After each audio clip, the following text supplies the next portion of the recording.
Ծույլ տոլմա, այսպես է կոչվում սլավոնական երկրներում տարածված տոլմայի պատրաստման այս եղանակը, այն շատ հեշտ եղանակ է։ Անցնենք գործի, 130 գրամ կլոր բրինձը թրջենք եռացող ջրով, 350 գրամ կտրտած կաղամբը նույնպես թրջում ենք եռացող ջրով, 15-20 րոպե անց կարելի է քամել։ Այս տոլմայի առանձնահատկությունն այն է, որ բոլոր անհրաժեշտ մթերքները նախապատրաստվում են, մսաղացով անցկացվում միասին, ֆարշը պատրաստվում են գնդիկներ և եփվում սոուսի մեջ։ Շարունակենք աշխատանքը 750 գրամ հորթի միսը, 200 գրամ սոխը և 200 գրամ գազարը անցկացնենք մսաղացով։ Ջրքամած կաղամբը նույնպես աղում ենք։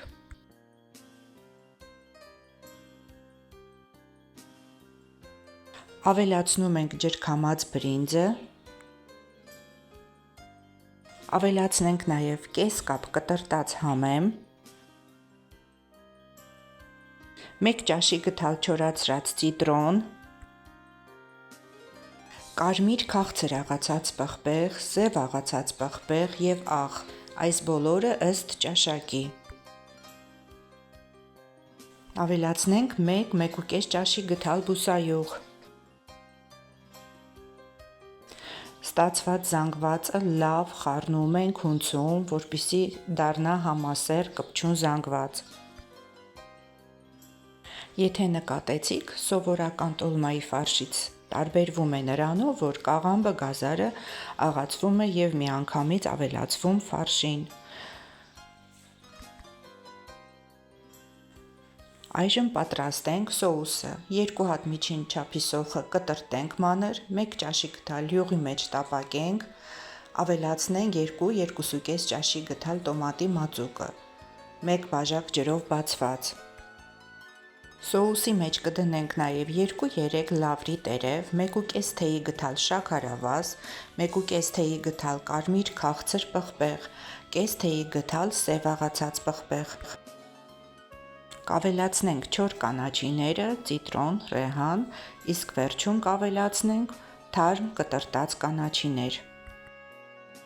Չմոռանանք աղի մասին, որը ավելացնում ենք ըստ ճաշակի։ Խորհուրդ կտամ, որ սոուսը պատրաստեք միանգամից ավելի ցածր տափակ ամանի մեջ, որտեղ էլ վերջում կտեղադրենք մեր ծույլ տոլմաները։ Այդպես ավելի հարմար է եփելը։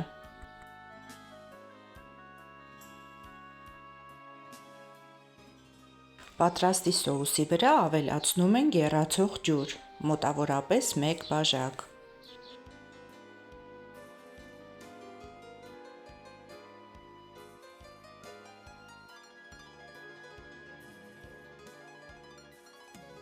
Վերջ, սոուսը պատրաստ է, հիմա մսի խճողակից տոլմայի տեսքով ձև կտանք և կտեղավորենք սոուսի մեջ։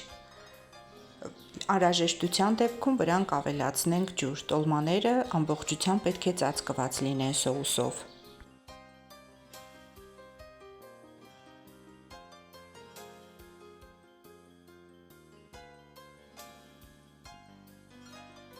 Այս տոլմաները իրենց համով ոչ մի բանով չեն տարբերվում մեզ սովոր տոլմաներից, որովհետև իրենց բաղադրության մեջ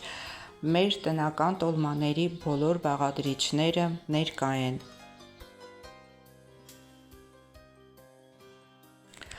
Տոլման դնենք եփվելու ցածր կրակի վրա առնվազն 30 րոպե։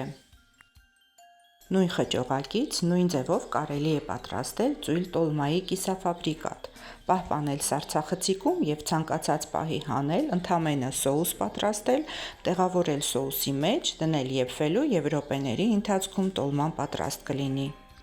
Տոլմաները կարելի է մատուցել սոուսով։ Սոուսի համար 1.5 ճաշի գդալ պանրային սոուսի վրա ավելացրել եմ 2 ճաշի գդալ թթվասեր, մատուցել կտրտած կանաչիներով, անուշ լինի։